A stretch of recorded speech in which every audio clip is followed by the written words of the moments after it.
Payag na raw ang liderato ng Kamara na bawiin ang ipinadala nilang bersyon ng budget sa Senado. Ito ay matapos silang pulungin ni Pangulong Duterte kagabi.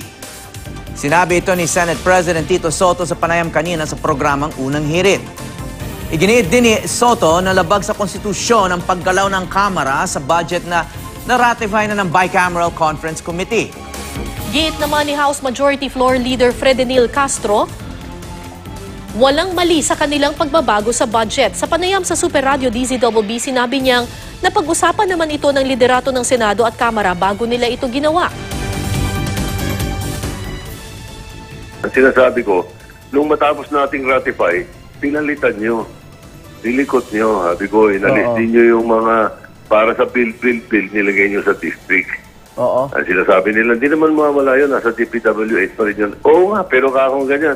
You want me and the Speaker, the GMA to sign it, and we can be charged violating the revised penal code or the Constitution.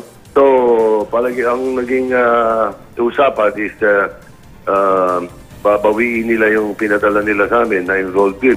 So, i-recall nila at ibabalik nila sa amin kung ano yung iniratify namin at inapprove namin. There is nothing wrong with that. Na hindi mo maaring galawin yan post-enactment.